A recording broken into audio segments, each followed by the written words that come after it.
Next on The Impossible State, Kim Yo-jong, is she the most dangerous woman in the world? Stay tuned on The Impossible State. North Korea is the impossible state. It's a place that stumped leaders and policymakers for more than 3 decades. It has a complex history, and it has become the United States' top national security priority. Each week on this show, we'll talk with the people who know the most about North Korea.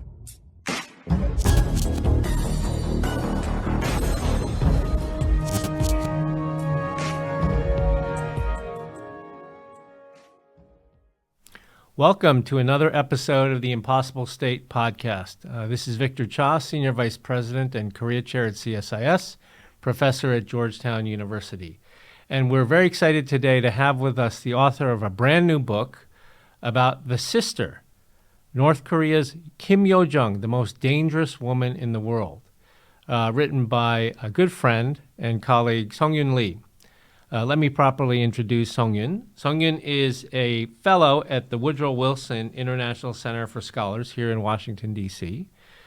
Formerly, he was the Kim Gu Korea Foundation Professor of Korean Studies and Assistant Professor at the Fletcher School at Tufts University. He's written on the politics of the Korean Peninsula for numerous publications, including the New York Times, the Wall Street Journal, the Washington Post. He's testified as an expert witness at Congress on North Korea and has advised senior leaders of both the U.S. and the Korean governments. He received his Ph.D. at the Fletcher School from Tufts and his M.A. as well from the Fletcher School and his B.A. from New College. So, Sung-Yoon, really, it's a pleasure to have you on the show today. I'm honored to be on your program. Thank you. Thank you for having me. Yes, and of course, we're here to discuss this amazing new book that you've written called The Sister, North Korea's Kim Yo-jong, the most dangerous woman in the world. And there you see the cover. For our viewers and listeners, you see the cover. This is, I think it's safe to say, the only book out there right now that focuses specifically on the sister, Kim Yo-jong. Yes. Yes. So to get us started, so it's a great cover. I like that it's very mysterious. I don't know if you chose it or if your publishers chose it. I had no hand in that. I'm grateful to my publisher, the designers at Public Affairs, for coming up with that. Yes, it's very arresting, I think. Yes, it is. It's a very, very nice cover. But I think maybe we should start often for our viewers and listeners, when we bring an author on, it's interesting to hear sort of what motivated you to write this book. How did you come about deciding to write this book about the sister? Sure. Well, I first became interested in the identity of a grieving young woman wearing the traditional black hanbok, the Korean costume, at the wake of Kim Jong-il upon his death in December 2011. She was weeping. Her cheeks seemed hollow, like really just sunk deep in, visibly in pain and sorrow. And she stood right behind her brother. Mm-hmm. So I guessed she must be one family member, probably his sister. So that was what ignited my sort of morbid fascination with Kim Jong-un's sister. But as we know, as many of our viewers know, she made quite a splash, a major international debut, if you will, by visiting South Korea on the occasion of the Pyeongchang Winter Olympics in South Korea in February 2018. All she did was show up to meetings, smile a little, at times scowl a little, and shake hands and meet with people, eat a little, drink a little. Yet she seemed to mesmerize many South Koreans, both folks in government and the public as well. And media coverage was quite fawning on her decorum, her makeup, her fashion, and so on, how chaste, how immaculate her taste in fashion was. No earrings, no necklace, and so on, light makeup. But the heaviest we've seen yet, intoned one TV observer attesting to or claiming, therefore, she must take this mission, this visit to South Korea very seriously. There was all kind of, fascination all over this princess from Pyongyang. Mm-hmm. So the first time then that we saw her was really at the wake? Was that the first time that we didn't know who she was, is that right? That's right. We didn't know who she was. And I believe to this date, North Korea has never publicly said that she is the sister of the supreme leader. Mm-hmm. Of course, we all know she is. Mm-hmm. But that was one snapshot of a grieving, sorrowful woman, young woman. But when she came to South Korea, she exuded confidence. She held her chin up, erect posture. And I believe all this comes from royalty training. Mm-hmm. All monarchies, royalties, as children receive training, education on how to comport themselves in public, to exude confidence. So when she first made her entrance into the VIP reception room at Incheon International Airport, Kim Yo-nam, 90 years old at the time, was the first to enter the room, but he was slightly nervous that he had entered the VIP room before the royal personage. So he looked back to see where she was, and then he smiled as she walked in. And the way she walked in was quite arresting to me. She walked in and fixed her gaze on 2 or 3 spots only, not looking around, wow, nice room, as if she's excited or nervous. No, she was the epitome of grace and confidence, mixed with a little bit of snobbishness as well, I think. And when she was seated in the reception, the VIP box for the opening ceremony later that night in the evening, I thought the seating configuration quite odd in that the host, President Moon Jae-in, the South Korean president, actually walked in and Kim Yo-jong and Kim Yo-nam were seated 1 row above and behind President Moon and other dignitaries. So we had this, to me, strange optic of the President of the Republic of Korea looking up and extending his arm to shake Kim Yo-jong's hand. And she smiled, put on a nice smile, but she did not bow down. She did not extend her arm like this. She kept her elbow by her waist and nodded and smiled. And throughout the evening, she was seated not directly behind U.S. Vice President Mike Pence, but sort of. So again, the optics I found strange. Kim Yo-jong from North Korea, sort of seated, lording it over the U.S. Vice President, depending on one's view. And not once, of course, did the two shake hands or exchange any greetings. So there was visible, almost palpable chill in the very chilly winter environment. And, she, again, exuded this confidence with her chin up. It seemed to me telling the world that, hey, I'm the real draw. I'm the star here. Everyone's looking at me, viewing this now on NBC in the United States and beyond because I'm here. Maybe I overread things, but watching her on TV live, I was struck by her and how capable she seemed, how confident she appeared. So I'd like to talk about that in a minute, but just for context, of course, what happened was this was sort of the start of a cycle of summit diplomacy that took place in the second year of the Trump administration after the year of fire and fury. And it started with this visit by Kim Yo-jong and Kim Yo-nam to the Olympics, right, to the Winter Olympics. That's right. You know this well, of course, but I think Kim Jong-un used his sister, who by virtue of her identity, gender, and youth, who exudes a softer, feminine glow from the very brutish, macabre, funny-looking facade that is her nation, North Korea. She is able to project, I think, that softer, kind of nicer glow. And I think that is an unprecedented development, an unprecedented weapon even in the North Korean diplomatic toolbox, because she is a woman. She is more photogenic than her brother. She does not look as surly as her brother, although she's turned quite surly in recent years. So I think she carries naturally, just by showing up, by being who she is, a softer, a more agreeable message. And we want to believe her.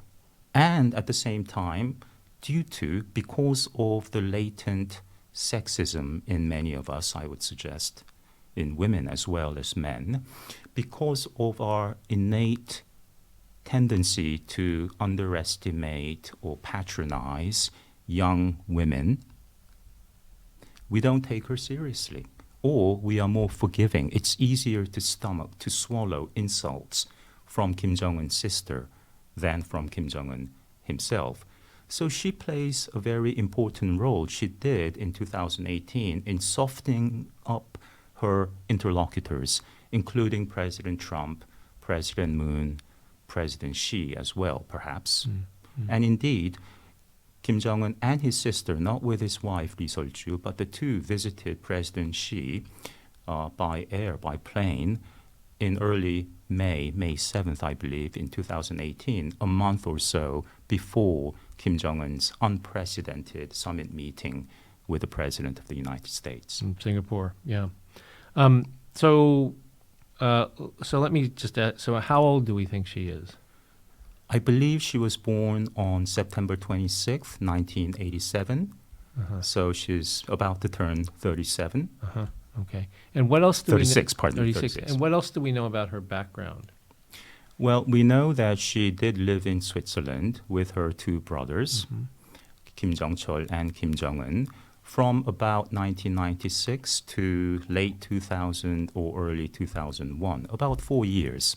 So she was quite young at the time. But when I see North Korean videos, documentary, Kim Jong-un and Kim Yo-jong really seem to like each other. Even during official events like the summit meeting and dinner with President Moon at Panmunjom on April 27, 2018, in between shaking hands with other people, they look at each other and there's a slight message, a slight smile, as if the day is going swimmingly.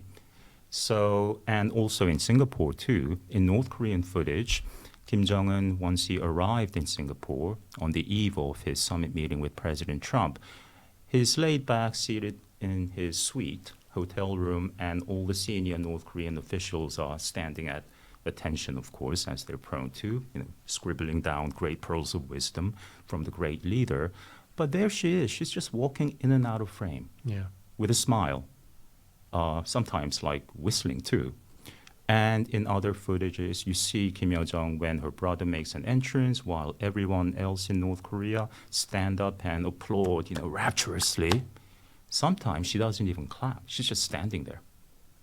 Yeah. So that speaks to her unique position in the hierarchy. Speaking of, what always struck me about watching her, in sort of the arrival ceremony for the South Korean president when he came to North Korea, or as you just described, every piece of that is choreographed to the T.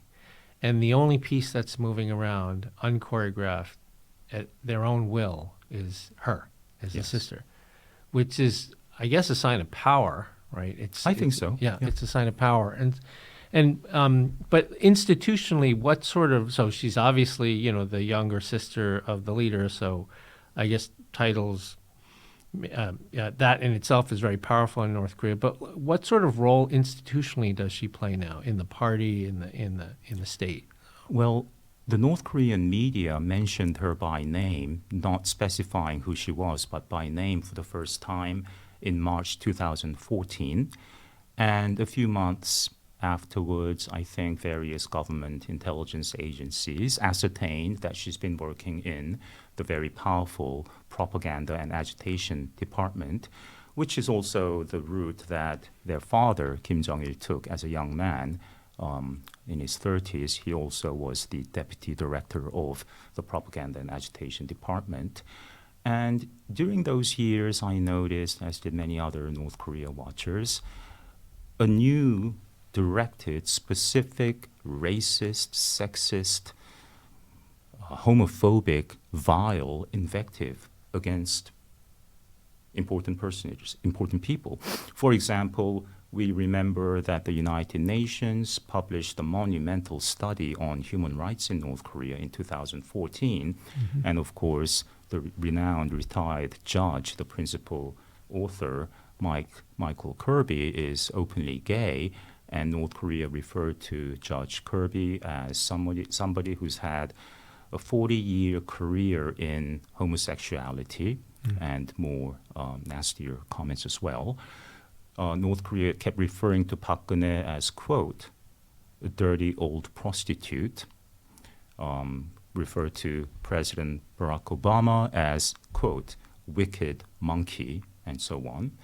So this kind of vile invective, while North Korea has repeatedly denounced South Korean presidents and former U.S. presidents as well, using words like human scum and so on, it was a new layer of nastiness, I thought. It was a deviation from the old invective that North Korea has hurled against their adversaries. I assume that she played a role in this because although I did not know it at the time or make this assumption at the time, since 2020, Kim Yo-jong has issued over 40 written statements in her own name, and there is a consistent streak of nastiness. There is sort of her signature imprint in every single statement that is quite mean and vulgar. And in many of these statements, going back to your question, she tells the world that her authority is vested in her by the comrade chairman, by the party, and by the state. She referred to that phrase for the first time in June 2020. In a statement issued on June 4th, she called on South Korea to come up with a new law criminalizing sending leaflets and anything else across the border into North Korea. A few days later, in a June 13th statement, she said that she has this authority derived from her brother and the party and the state, and threatened to blow up the North Korea-South Korea Joint Liaison Office located, as we know, used to be located at least, in Kaesong, and funded entirely with South Korean government funds. And 3 days later, yes, it was demolished on June 16th. So she's assertive, and she has shown that she has real authority, real power to pursue her nation's, I suppose, to put it kindly, foreign policy vis-a-vis South Korea and the United States. So yeah, she is not just an interesting figure who's prone to throwing tantrums. She is the top policymaker, next to her brother, that is. She's sort of the co-leader, the co-crime boss family sister. Right, but most of her, like you mentioned, since 2020, 40 statements from her, most of those have been directed against the United States and South Korea, right? So they've mostly been on those sorts of issues, not on domestic issues, not on any other sorts of things, but very much sort of with laser focus on the United States and South Korea. And I mean, almost like the bad cop, right? Sort of being the so she's definitely the hardliner, or at least that's the role they want her to play. Absolutely. Right? Yeah. And in that June 13th statement, she warned that the liaison office will soon be gone. She also warned that she would move troops into the border region.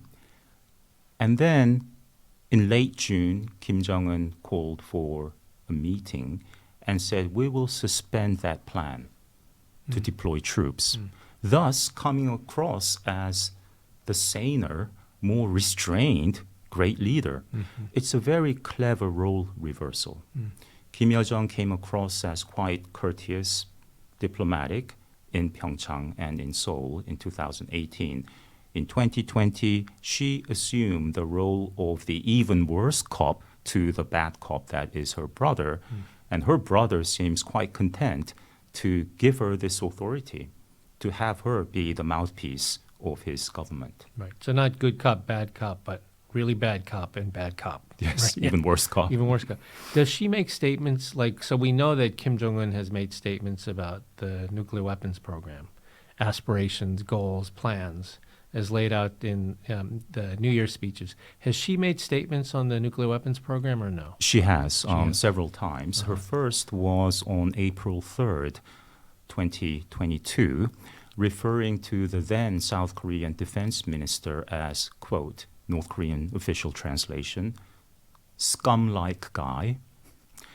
Why? Why was he called a scum-like guy? Because the previous day, answering a question from a reporter, the then defense minister of South Korea said, if there is an indication of an imminent nuclear-tipped missile attack from North Korea against the South, then we will try to take it out. It was a hypothetical question. Right. But she used that opportunity, and of course, President-elect Yoon Sung-Yeol had also said such things in January the same year, in 2022. So she used that as a pretext to issue what she had in mind, I believe, already, which was a statement, a threat of preemptive nuclear strike on South Korea. And then just 2 days later, she issued another more explicit statement of a preemptive nuclear strike on South Korea, saying that she will deploy her nation's nuclear forces, and her nation's nuclear forces will bring something just short of utter destruction and ruin. And later in the same month, Kim Jong-un himself made another threat of preemptive nuclear strike against South Korea. So I would suggest that, although she's not said it so explicitly, by making these official statements, she also has her finger on the proverbial nuclear button, just as her brother does. I want to just switch topics a little bit and talk about so there's another mysterious figure in this family that has recently emerged, the daughter, Jue. I guess, so I would like to know first, what are your thoughts on the daughter, and what do we think is the relationship between the daughter and the auntie? First of all, I'll probably regret this. I believe her real name is Ju-eun, Oh, not interesting. Ju-e. Of course, thanks to the former great National Basketball Association star, Dennis Rodman, we have this information that he held this baby in his arm and was told that her name was Ju-e. That could be sort of a pet name, perhaps. And the reason that I think it's more likely that it's Ju-eun is that the North Korean royal family have this convention of reusing the same character to name their sons and daughters, and sometimes even mixing one syllable, one character from the great leader's name and then one from the wife's name. And Kim Jong-un, and Lee Sol-ju would make sense. Ju-eun would make more sense. But more to the point, I really doubt that Kim Jong-un would have named his own daughter, given the character E, which means love in the Chinese character, because that character E is now outdated, it's old-fashioned, and it was in the name of one lady called Kim Sung-e, the stepmother of Kim Jong-un's father, Kim Jong-il. And Kim Jong-il and his stepmother, Kim Sung-e, had a very hostile relationship. So for the son of Kim Jong-il, who detested his stepmother called Kim Sung-e, to use that character officially in his own daughter's name, I'm somewhat skeptical. But anyway, so minor point there, pardon me. Interesting. What is Jue's role? Well, I think this is sort of great leader psychological manipulation. His casting, Kim Jong-un is projecting a softer image on himself and his regime. It's evident that the cute-looking girl loves her daddy. They show affection. At a military parade in February, Kim Ju-e, let's say, grasped her father's face and smiling, beaming smiles. They, look very affectionate, which is completely normal, of course. After all, it's his daughter and it's her father. So this family man image is very useful, I think, in North Korean propaganda. How so? Well, we across the Pacific, looking at North Korea, may one day come to accept North Korea as a nuclear power and even be prone to thinking, obviously, he's not going to start a nuclear war. He's a family man. He loves his daughter, his wife. So maybe we can live with a nuclear North Korea. I think North Korea is working this sort of angle of psychological manipulation by parading the cute-looking daughter out to the world. Will she be the successor? Will she inherit her kingdom? It remains to be seen. But for now, I don't see anyone outside, anyone besides Kim Yo-jong as a viable successor. Because, yes, North Korea is a male-dominated, hard, male-chauvinistic society that's never seen a supreme leader who's a woman. But what supersedes these cultural political norms is that it's the Mount Baekdu bloodline, whatever. The authority, legitimacy of Kim Jong-un comes from his father, who inherited the supernatural, almost omnipotent qualities by virtue of being the son of the founder, Kim Il-sung, the so-called Mount Baekdu bloodline. And there is simply no one else within the direct descendants of Kim Il-sung, besides Kim Yo-jong, who is capable of governing her nation. Their older, Kim Yo-jong's older brother, Jung Chol, has never been seen photographed next to his younger brother, Kim Jong-un, in the Kim Jong-un era, and reportedly has no interest in politics. So I think perhaps one day Kim Jong-un's daughter will inherit her kingdom, but not until she's mature enough.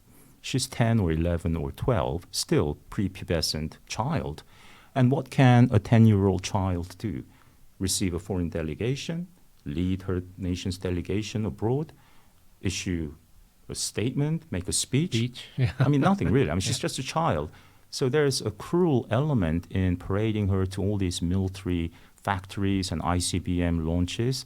I mean, she shouldn't be seeing that, witnessing that, live as a 10-year-old. But I think Kim Jong-un deems it to be in his own interest to show this softer image to the outside world, primarily to the United States. So Kim Yo-jong is not only the sister, but in your mind, she's also potentially the successor.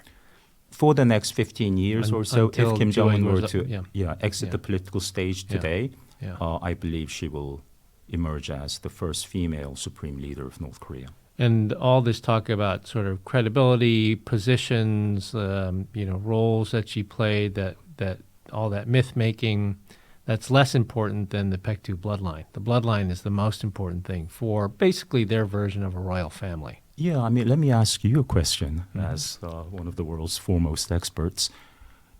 If Kim Jong-un were to die, is it possible for a non-Kim, like a very capable North Korean official, to assume the role of the great leader? In this family dynasty, family-dominated system with statues of the founder and the son everywhere, I mean, that new guy, new person, whether his name Kim or Park or Lee, and there are only three, last names in North Korea, just kidding, he will have a monumental, really hard task of sort of, tilting away from this cult of the Kim family. It will be very weird and an arduous undertaking. So, yes, a female supreme leader will be very strange. It will take time to adjust to that, but not nearly as strange as a Mr. Park now saying he is the fourth leader, the great leader of North Korea. Right. Yeah. Yeah. No, I agree. I agree with that. I think that's right. So the last question I wanted to ask you is that, so this is a book arguably about not just one of the most opaque states in the world, not just one of the most opaque leaders in the world, but even more opaque than the state and the leader is the sister. So how did you go about writing this book? What are the, what's the material that you use? Like, how did you do the research for this? Well, she was very helpful in making over 40 statements, but with great difficulty. Research on North Korea is always challenging, of course, because it's very hard to confirm, to establish facts when it comes to North Korean studies, of course. I had a lot of help. I had several excellent graduate students, research assistants, who scoured through every reference to Kim Yo-jong, Kim Jong-un, and other important people in Chinese on the mainland, as well as in Taiwan, 2 different research students, assistants. I've looked at every single North Korean reference to Kim Yo-jong, and most likely Kim Jong-un as well. And some of that was quite helpful. I've watched literally hundreds of hours of North Korean videos, which was also helpful. And I've interviewed with a few people who have met Kim Yo-jong, like Doug Band, for example, a very close aide to President Bill Clinton. Yeah.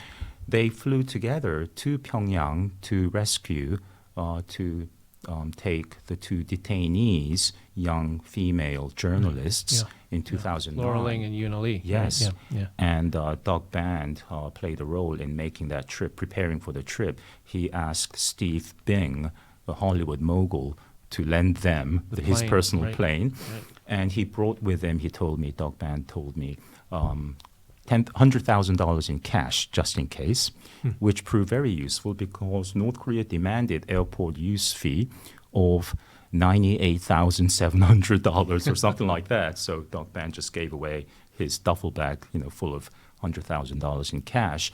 But Mr. Band told me when the plane touched down at the North Korean airport on a hot, sunny day, it was early August 2009, Kim Yo-jong was there. A young Kim Yo-jong. In 2009, she was barely 22 at the time, not quite 22. And she completely ignored the far more popular or, recognizable, famous figure, President Clinton, completely ignored him, came straight to Doug Band, knowing that, he was sort of the chief planner, chief aide, and said, I want the letter. In English. Oh. And Doug Band said, well, not yet. We first need to see the detainees, see that they're healthy and okay. She said again, the letter. And Doug Band stood his ground and said, please, let us see the detainees. What letter was this supposed to be? A letter of thanks from President Obama. Apparently that President Obama had promised Kim Jong-il. There was no such letter in the end, but that was, I guess, not entirely disagreeable to Kim Jong-il. So, here's a snippet, a vignette of a young Kim Yo-jong already in her early 20s being a close aide to her father. And at the dinner banquet, she was the manager, event planner. She was giving directions, and she did not sit with Clinton and Kim Jong-il, but she was among the people in the dining room at the banquet, which had, according to Doug Band, Premier Grand Cru, Chateau Latour. I hear it's very expensive and very refined wine, and the best marbled steak he's ever had, and so on. And I've also spoken with other people who've met Kim Yo-jong, for example, Fred Warmbier, the father of Otto Warmbier, who was officially on the Mike Pence delegation for the opening ceremony of the Winter Olympics. So, and I've interviewed some formerly senior North Korean officials as well. So, I've had a lot of help along the way in trying to put together a mosaic to this mysterious figure, but I readily admit there are, limitations. Yeah, no, really fascinating. I know we have to end, but you raised one thing, and one other question I'd like to ask you, very briefly is, You mentioned that you had researched also Chinese sources for this. How did the Chinese write about Kim Yo-jong? The Chinese got her name wrong as well, state media, as we all did with respect to Kim Jong-un's name. You remember? The South Korean government kept saying his name as of 2009, that it's Kim Jong-un, not Un. Yeah. So no one knew of his real name besides a few people, maybe Kenji Fujimoto, the family Japanese chef, besides a few people like that at the time. So until North Korea told us, until 2014, again, when her name was mentioned for the first time, we didn't even know her real name. The Chinese referred to her without much prejudice for or against, but I think China at the time probably knew more about the family than most other governments, and perhaps that's true now too. So she was featured, she was reported on in the Chinese state media on the occasion of the opening of the Leungna Amusement Park in Pyongyang, which was in July 2012, I believe. And there's a video footage of her. She's in the frame, and you see Kim Jong-un with his wife, whose name had not been mentioned yet. It would be mentioned a few days later at a concert. And Chang Song-taek, the uncle who was condemned and killed in 2013, and his wife, Kim Kyung-hee, the sister of Kim Yo-jong's father, Kim Jong-il. They're all standing at attention. It's a serious ceremony, Korean style, like all rigid and standing at attention. She's doing her thing. She's laughing by herself, skipping, hopping over a flower bed. And then she realizes she's in the frame, so she smiles, actually laughs, and skips away. But they show that. Why? Because she was in charge of the propaganda and agitation department. Yeah. Interesting. Really fascinating stuff, Sung-Yoon. Congratulations on the book. I'm sure it'll be a big seller, and really appreciate the time that you spent with us here on The Impossible State to talk to our viewers and listeners about the sister, North Korea's Kim Yo-jong, the most dangerous woman in the world. Thank you very much. Thanks. Thank you for joining us on another episode of The Impossible State. Please stay tuned and stay with us as we continue to understand and investigate more aspects of North Korea and the Korean Peninsula.